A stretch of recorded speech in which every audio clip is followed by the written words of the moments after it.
Yep. Hey, Mom. 12:15 also.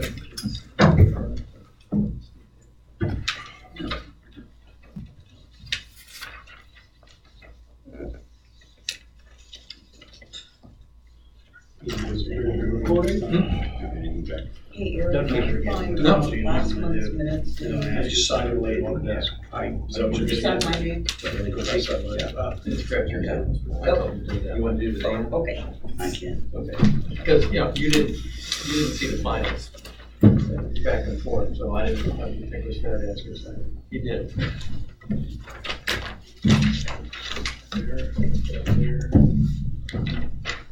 You ready? No, I'll look at that. That's right.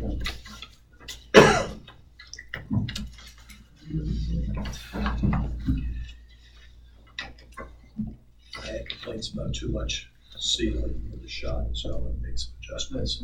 Let's see. Okay. No, yeah, less sealing. How much of Chaz?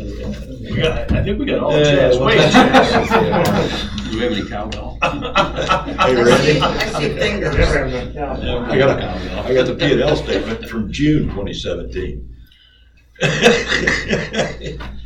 Somebody told me the other day that they heard me on the video mentioning people that are sending hot tub covers to the front gate and leave for the barn, and they said, that was me. I said, well, you don't see me on that video. You just hear me, you don't know that was me. I always sat They back saw from the you table. last. I sat back from the table to make sure. We turned off everything that should be turned off for recording.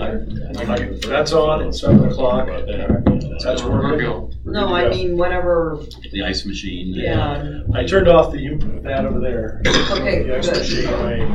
machine. I did not do anything. I don't know how to do that now. While Randy is turning off the ice machine, I'll call this meeting of the December 19th, 2017 Hideaway Hills Board of Trustees to order. And let the record show that all board members are here except Linda Lonsinger, who's excused. She's doing pretty good, by the way. I talked to her. She had surgery needs. Okay. First, I'd like a motion to adopt the agenda. I'll make that motion. Miller. Second. Second by Wayne Mickey. Thank you. All in favor? Aye. Any opposed? Same sign. The agenda is adopted. Okay, moving to the President's report. It's December, but stuff was going on in the Dulles. Yeah, right. Fritz is shaking his head. We really need to thank Helen Curry and Eric Tedrick, Jen and Fritz Reiser, Dave and Dee Dee Parker, Paul Wooster, Bev and Jerry Johnson, and Robbie and John Snow for putting their houses on the Christmas tree. That's a big thing, and we do owe them all a thank you. And it was a very enjoyable tour, too. It's a great thing, kind of a camaraderie friendship thing. Also, this past week, Shanna Gordon of AFY and Santa Claus over here, alias Dwayne Mickey and Sandy, put on a great show here for the kids. And we even had the barn committee decorate their horses and ride around. And that too was a lot of good stuff. So dinner with Santa's coming up a couple days. Thursday. Yeah, Thursday from 6 to 8. And then the candlelight service is Christmas Eve at 5 p.m. That is something, if you've not come to that one, no matter what your persuasion is. And with that, later today, we're going to talk a bit about the budget, and it's not all bad. We got some late-breaking information courtesy Mr. Krieger, an understanding of the financials, but we do have to talk about it. So that's about all I've got. Any questions, I think? Okay. Mr. Lapp, do you have any correspondence? He's looking. I have none. Okay, very good. Can I have a motion to accept the minutes that were sent to all of you in advance? Fritz Reiser has made the motion. Who's seconding the motion? I will. By Jim Krieger. All in favor? Aye. Any opposed? Okay, and now we'll move on to the treasurer's report. Mr. Matthews. As of October 31st, 2017, the HAH committee funds in the Benton County Bank were $88,039.72. Okay, we all have a copy of that, and they got the spreadsheet on an email. Any questions of Tom? You made a motion, I'm assuming you're making a motion Yes. to accept it. Any second? I'll second. Dave Miller, all in favor, say aye. Aye. Any opposed? Moving right along. I am going to take the second part of the treasurer's report, and up until about 4:57 this afternoon, I thought this would be a somewhat negative discussion. But thanks to Mr. Krieger's good understanding of the financials, it won't be quite as negative as it might have been. I've lost my notes. We got to cut down on number of pages, the paper we use here. I should have something here. Well, I can start. I think I can go without the notes. I've been complaining about the financials all that we know, for at least a year or so, saying we can't understand them, they're hard to read, and we need to get it fixed. And it's evidenced by what was passed out right before the meeting. This is you should all have a copy of the last page, the P&L, the bottom line of the P&L page of November financials. And what it shows is that a net income year-to-date of $171,000. But unfortunately, the number above it, called depreciation, is taken out as an expense. This one. Okay. Randy gave it to you, right? I know we did. Here. All right. Okay. So now go to the next page. Just remembering the fact that you got depreciation that is taken out in our expenses. And before we talk about the next page, I might explain depreciation as it's taken here my way, not the accountant's way. We have a couple of rental properties, and every year we do our income taxes, okay? And one of the things that the TurboTax puts in is a depreciation number, and that lowers our taxes we pay because you take that as depreciation as an expense. That's exactly what's happening on the front page of this report. We're putting in a number for accounting reasons that has nothing really to do with the financials.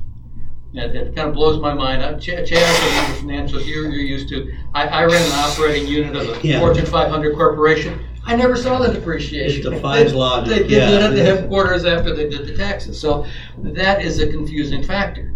Now you take that information, and here where I box the short form P&L, I start with the same $171,000. Here's where our financials get complex. I take off the dam assessment revenue we've had year to date. Take off, I assume the 1520 is dam fees. I assume those are late fees on the assessments. Okay. And then I add back in the $142,000 we paid to contractors for dam work this year. And then if you add back in that depreciation number that the accountants love, you get a bottom line of $130,000.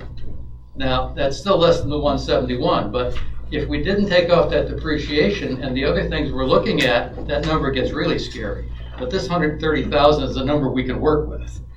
Now, moving on, you all got a report. Well, and just one other piece too, if you look at the table you see in front of you, where it's 129,981 a year ago and it's 220 this year. The reason for that was, and to speak to Greg's point, is that we are now amortizing or depreciating the cost of the dam. And the cost of the dam is a $3 million dam. I think we've used 40 years, Randy? Yes. Was it 40 or 40? And so you do those numbers, 40 years, that for $3 million you need $70,000 in a year. And that's why that number has grown the way it has. So it's a straight line depreciation. It's an accounting entry, but it's not a cash entry. And that's the point we're trying to make here. So now, we do other things with depreciation, how we get it handled, but that point there, that $220,000 is not a check that we're writing. It's the stuff that we have, the assets that we have, and it's the accountant's way of interpreting that on a straight line depreciation of those values over whatever the expected life is. So Jim, as we look at the fact that, I think we talked openly amongst ourselves that the club is normally in the position that it's in this time of year, again this year. Yeah, You're reading my notes. Oh, okay, I'm sorry, and I don't know that, so go ahead. I mean, correct. and that we usually get caught up is what we've said. Yes. Yeah. Is this a process where we would see these kind of numbers year over year? Yeah. Yeah, well, the depreciation is bigger this year, so it's understating the bottom line because it's a bigger number than it previously has been. But in the purposes of interpreting what our cash position is in our operating accounts right now, it shouldn't be there. And I'm working on that, trying to get it, and we'll get that cleaned up because it's there. It's a normal accounting report that we run. It comes out of the accounting system, but it's really not good management information per se, except to know that it's there and that literally it speaks to how much we should be putting into our depreciation fund. But that's a different question. Yeah, we can talk further about that. Yeah. But that itself, that $220,000, do not interpret that as a cash expenditure because it is not. Yeah. Now, that's a bit of good news, but going back to the real issue about our financials, there's a couple other things that we're going to be changing because I'm not comfortable with them at all. First of all, the management committee has never been asked to look at the financials. As long as I've gone to management meetings, I have never seen them pull out the financial report and look at it. But they're the guys who do the budget. Then, in our code of regulations, if you read the job duties of our treasurer, it's really confusing. It looks as though the treasurer is only responsible for the committee funds. Now, I don't interpret it that way, but that's the way most people interpret it, and that's been the traditional way we run the operation. So, poor Chaz inherits a management committee recently, and bang, he gets this. And that was a nasty surprise, but he's working with us now, and we're going to figure it out. He was selected. He's selected. Because of his competence. Everyone stepped backwards and I just stood there. But the point is nobody is responsible to look at the financials, and that's going to change. And Chaz is in agreement. Now, this all started, this conversation, that's great it started, and I have to give Jim Lloyd credit. At last month's board meeting, Jim Lloyd looked across the table at Chaz and said, are we funding capital? Because he had just noticed that, wait a minute, it's not going up. He knew we hadn't spent anything. Chaz responds, I need to check that before I give you an answer. He wanted to be right. Now, then he was starting to check it, asking questions. And then Randy, during the questions, uh-oh. So Randy gives us a report at the last Tuesday, which is that tape report I showed you. I put out to everybody. I got a copy of it, but I can't find it right now. I think you guys might even have it in the packet. And I want to, even though my copy doesn't have these things, I want to explain a couple things in that report because it made some adjustments, which Randy just handed out. That report showed you had $168,000 worth of uncharged fund accounts. And then two of those accounts, capital and depreciation, hadn't been funded. We didn't put money aside in the piggy bank for a while. But another one down at the very bottom, it says dam fund. What dam fund was, there it is the management committee had decided early in the year to put aside $5,000 a month just in case we have another dam go boom. We don't have to fund that one. And so there was $30,000 in that account that we don't have to fund it. And quite frankly, the management committee said, no, we're not going to do that. And they also took, there's $20,000 that had been put in earlier in the year through May. And they used that $20,000 to go against roads. So that 168 already came down to 118. And Randy, what's the other change that now it's down to 88? 20-some thousand. Well, we paid some. Okay, you just paid some out of Yeah, we just paid. Okay. Yeah. So what you've got is 171,000, 100, and what's my bottom line now? come on, Krieger. $130,000 net profit through November, and we have yet to fund $88,000. So we're in the black. That's the main thing I wanted to really stress today. And we're in this period that we always get into and late in the year where we're behind on funding accounts. And in January, as Chaz was bringing this up before, in January and February, we have people pay full years. Some people pay quarterly. So we catch up on those things. So I really think we're probably in pretty good shape. Except, it's a little bit of a wake-up call. The biggest issue on expenses is food service. If you looked at the financials, it's down $57,000. So Mr. Krieger, who was smart enough to catch me on that $200,000 depreciation that I was wondering about, is going to take on our financials. He's learning QuickBooks. He's volunteered to learn it. He might either buy it, they won't let him in the office or something. And I had talked with our accountant, and she said that our QuickBooks program is capable of moving buckets around very easily. And what I've asked him to do is to come up with a set of financials where you have operating as a bucket like we have food service. If you look at the total financial and you say, how's the food services doing? I got to pick all these numbers out, okay?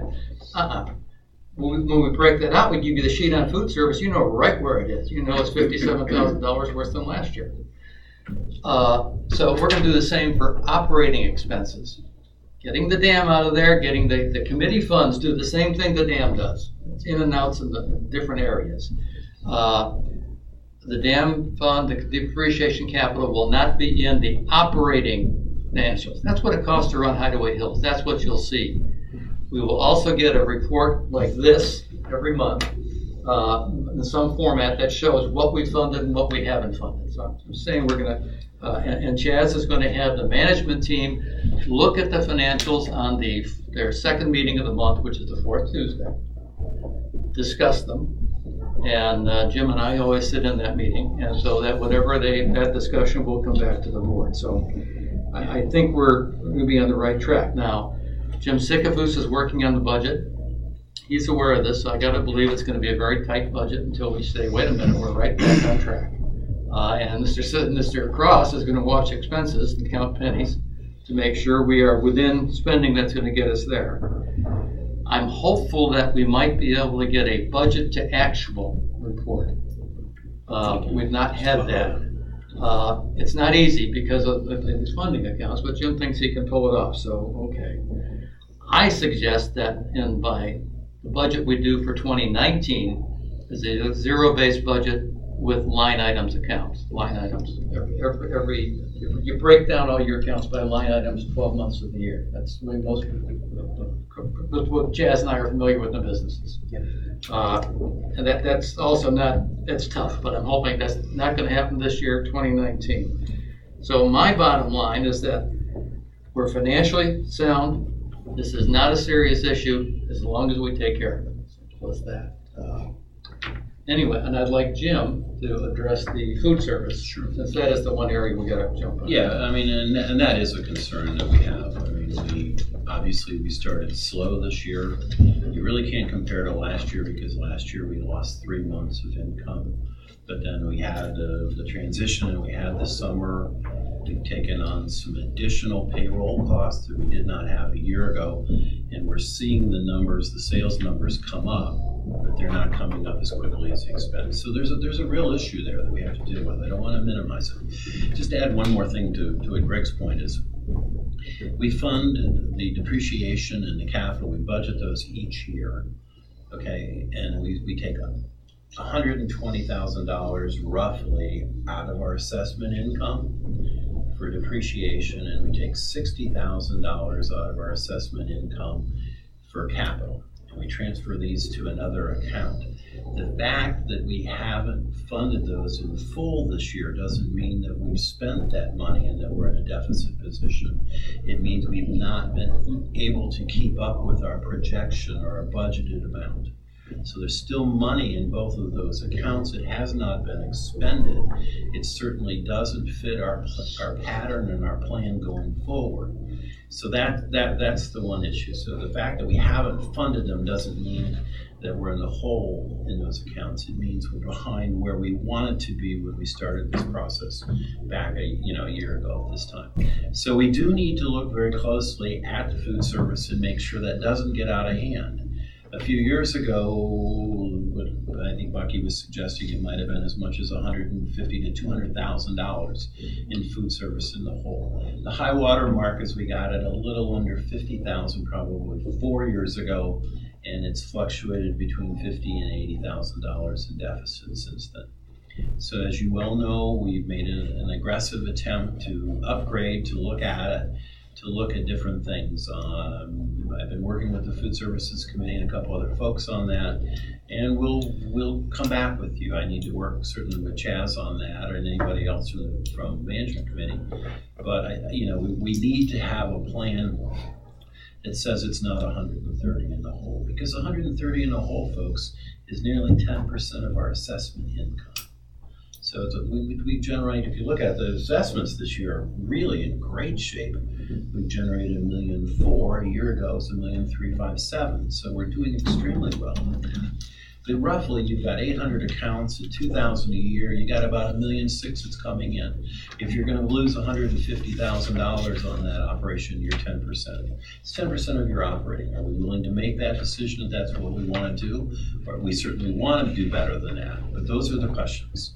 So we'll keep working on that, in terms of getting into business, marketing, doing other possibilities. Again, I'm pleased. I think from what I'm hearing, the quality and the activities we're having upstairs generally are positive among folks. But we have to work that problem, and we have to work it really hard and make sure that what we're providing is what people want, and ultimately that we can reduce that from where it's at. Because that's the killer. I mean, we did not have, when looking at the budget for 2017, we did not have that. And that's where the cash problem that Randy has seen in our operating accounts has become, because the food service the funds come out of the operating, any deficit does.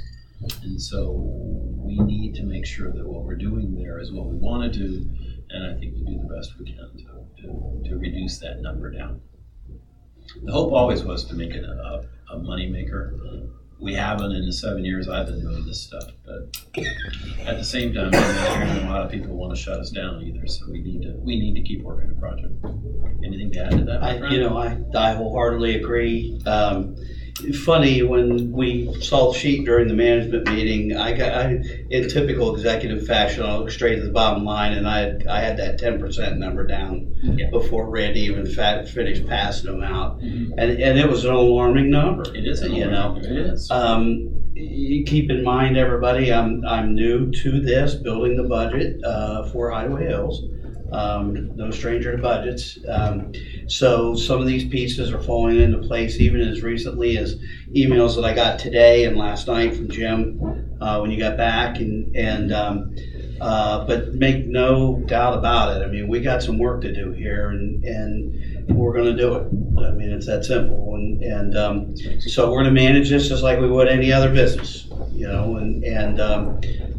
bottom line is that, things like what Jim just got done saying, eat into the operating cash, and from there it's game on, and it's month to month.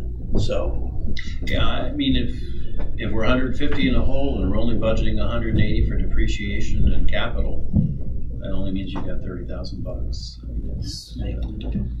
And so that is a concern. Again, the reason depreciation and capital are down from where they were 3 years ago, and the numbers you heard was, well, of course, we did $230,000 worth of dredging on the north end last year. We took 100 from amenities, and the rest of it came out of depreciation and capital. So there's a lot of good stories in there, but it's not. You don't want to put your head in the sand and say that you can't look at it. You got to really work at the problem. Well, we need to let those funds build Yes. back up to the point where we are at a comfort level, and that's what we intend to do. Yeah, we were at 400,000, which 400,000 is 25% of our assessments, and that's not a bad number to mean, you don't have to stay there, numbers are numbers, but that's where we were. But that allowed us, when we had an opportunity to dredge the north end, then we had the money to do it. Yeah, and we had a really short window of time to do that.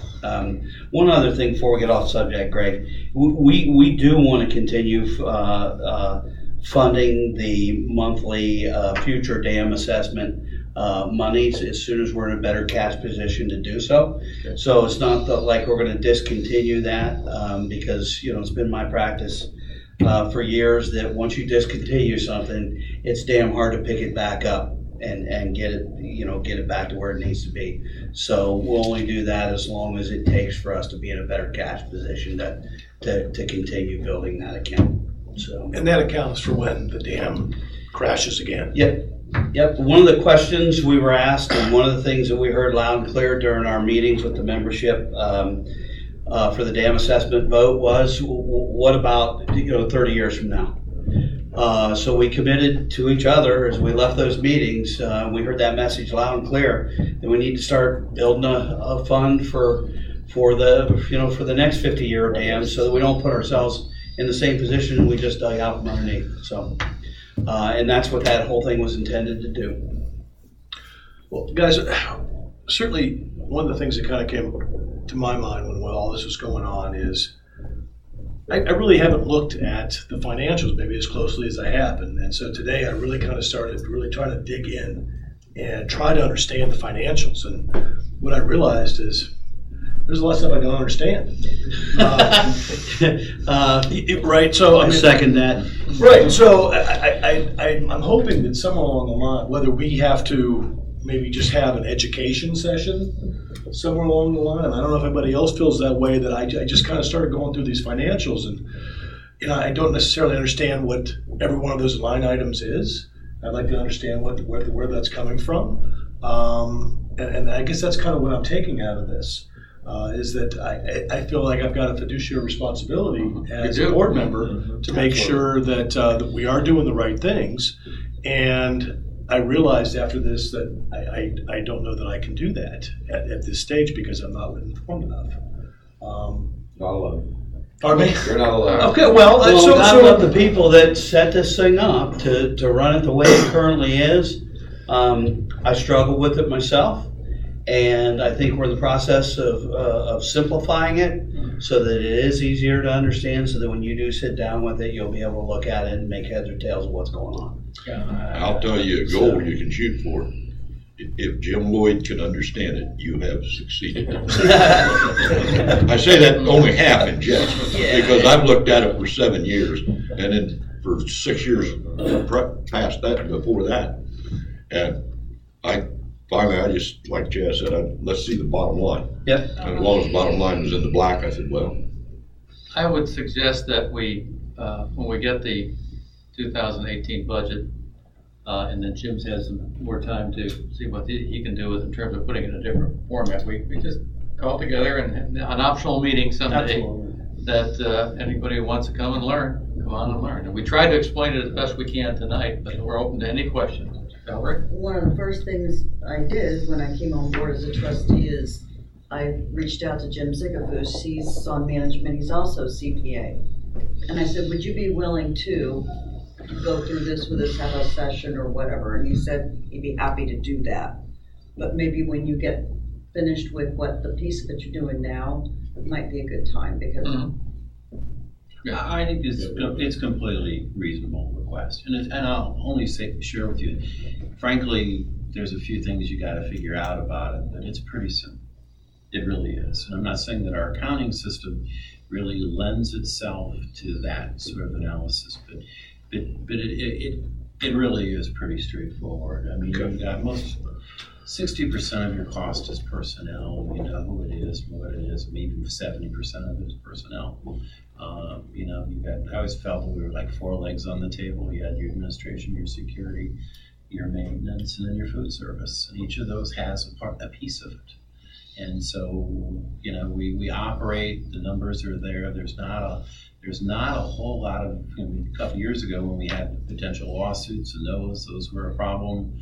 certainly the dam stuff. But I'll be happy to, and maybe Jim and I, I've done it for several years and was a budget officer for 30-some years, and Jim is a CPA. Between the two of us, I think we could give you a pretty good. Well, and some of the other rules that are unique just to Hideaway Hills, like the new member way it's accumulated and divvied up to fund the committees, and the 40% for the operating and the 10% for the roads, are things that would need to be part of that conversation, so you really understand at what point it gets blended in monthly, and because it's something I didn't know. Yeah, conceptually it's pretty straightforward. There's a lot of detail. Yeah. And the only way you get to detail is to get into it. Yeah, and I think that's where it's really going to help when you break it into those buckets. So we can see, here's the income that flows to these expenses. Right, there you go. City. That blended with some of those, I'll call them inbred things that are just unique to Hideaway Hills, Right. Are the things that make up the total picture, so that when you do sit down, you know how it, not only what you're looking at, but the background, and the moving parts behind how it works. Yeah. And I think I applaud you all. I mean, let's do it. Let's have it. But Jim, I appreciate you trying to make this easier. I mean, this is everything I was going through this evening. I took an hour just trying to go through it. But one of the things that I went through is I'm looking at these line items here and looking at them in this other report over here, and things don't always equal. So I guess They don't tie out. but they shouldn't they? And that's where some of the confusion. Our accounting system is basically in the reports that the accounting system itself is built for our accountant to be able to reconcile, finish, and do a tax return at the end of the year. Right. And then the crosswalk over to a management system, and we actually went a long ways last year to coming up with a whole new management system. So we sort of postponed doing quite a few things because we thought we had, that we were going to incorporate it into the new system, and then that company went belly up. So we're stalled out on that right now. So I think QuickBooks itself is just a fairly, it's a private sector personal accounting system. You can do lots of stuff with it. What you've got here is a hybrid between a public sector, a fund accounting system, as well as people that are used to seeing, income and profit statements. So it's not a straight glove fit. And we were hoping when we were dealing with that to be able to generate that with budget and accounting and management reports. That, again, we were getting close to actually pulling the trigger on that, and then all of a sudden the company... We were as close as you could possibly get to pull That's right. We liked it a lot. We were down to actually talking with them about putting pieces and parts together. So I mean, in defense of or whatever, I don't want to, poor excuse is better than none, but that's all it is. That's what we were going to do, and we hope to have a solution based there. But since it's not there, we need to do this. So it's your plan then to have some kind of a QuickBooks report for us? Yeah. Okay. And I've used QuickBooks in the past. Is there any chance that we'll get some type of electronic form of that, so that if we want to dig in on something, you hit the plus button and you can see all. Well, I mean, all the way down in QuickBooks, you go all the way down to the base transactions, which is the cashier tapes and everything else that you have deposits. I mean, that's there. Everything's there. This isn't an auditable accounting system that we have. So there is all of that there. I mean, I don't think there'd be any reason why, if you wanted to bring your thumb drive in and look at every transaction, you have every right to do that. That's in the weeds, but I mean, certainly what we're generating here are some basic reports that just are standard format, and we need something different. What you're saying, what Jim just said, Bucky used to do that every month. He'd bring a thumb drive in, we'd download QuickBooks, he'd take it home, review it. If he had questions, he'd call us and ask us about it. Yeah, that's what he used to do. Okay. Yeah. Any other questions regarding the financials? Okay. More to come. With that, lots more. We're going to move on to Mr. Gross's management report. The capital fund has $74,166. The depreciation fund has $66,877, and the dam assessment total is $373,123. as Greg said, our main focus right now is to work towards building the budget for next year. We understand more about it than we did last Tuesday, and I continue to reach out to Jim for advice on how it was built last year as I move forward. This is my first year doing it, and there are some things that are inherent with our business that I don't see in my day-to-day business life, and hence the reason why I have to ask a lot of questions, why I look at this. Jim Sigafus is my partner in it. He helped build the budget last year, so at least we've got somebody with that type of experience, on board along with me. We struggled last month to try to find a dump truck outfit to haul the rock that was necessary to fix the sediment trap dam that encountered some heavy damage while we did the dredging and the work on the North Park last year. Finally, Randy and I at the last minute, Randy did find somebody that was able to haul it for us. It is here. It has been installed. So we're back up to snuff as far as that's concerned. We had several gate issues since last we met. We had a problem with some antivirus stuff that was impeding some of the functionality at the Bremen Road gate. That has been removed from the system. It's no longer a problem. Likewise, we had a problem with the north gate where it wasn't recognizing a vehicle that was currently entering the gate, and ultimately ended up closing on a member's vehicle, broke a mirror. We've since dug in and found a remediation for that problem. Those of you that don't know it, there is a loop that controls that. You mean a loop in the ground? A loop in the ground, correct. And the more plastic they put on today's vehicles, the harder it is for that loop to read that there's a vehicle in play. But we are going to switch to a photo eye that we've been successful with at the other gates and get that installed quickly. And we also, I believe, had a motor go bad on the north gate as well that we had replaced. Those of you also that don't know it, a while back we had our gates. We had a couple that were alike. We had some that were completely different. We spent a significant amount of money to sync up all of our entrance gates to the same platform and format with the same moving parts, so that we have a complete control box that we could go out and hang on a gate to keep it functioning rather than wait on parts. We do from time to time go in and, for lack of a better term, raid that box for parts to make repairs, but then we replace those parts that were still whole in case something happens. It's one of the ways that we keep from having to leave our gates open if something's malfunctioning, so that we don't have to wait on parts. We continue to look at pricing for the new guard shack. We've got some first round pricing Randy did from a local lumber company.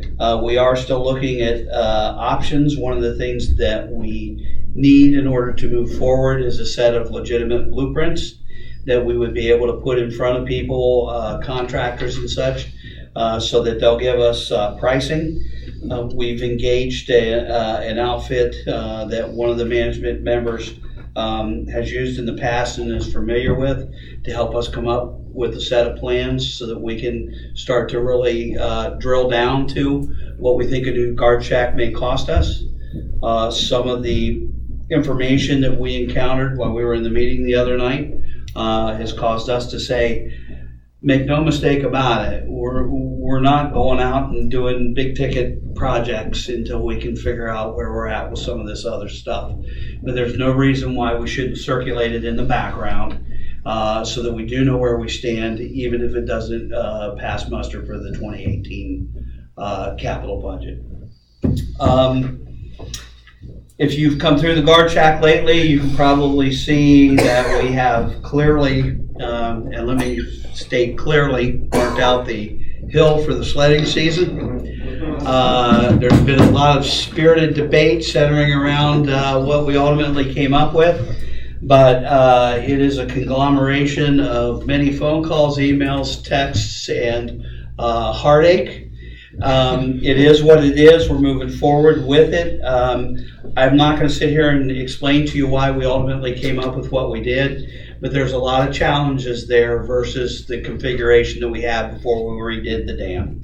Not the least of which is the pitch, which generates a lot more speed, and there's a lot of things to hit. So this is our first year. We intend to use it as a learning experience. And contrary to many questions that we had, once it was all mapped out and staked out and ribboned out and sirened out, people thought we were getting ready to do more construction on the dam, but that's not true. Good heavens, no. As part of our big ticket items for 2018, we're also looking at, we have some salt bins that are well past their useful life down at the maintenance area that need to be moved. Salt, very corrosive, no big secret, has eaten through a lot of the containment devices that we have down there. And one of the things we need to look at doing is moving it. Now, one of the things is that we don't use as much salt as we used to. But it's still something that needs to be addressed, and we're putting together some cost estimates on that too.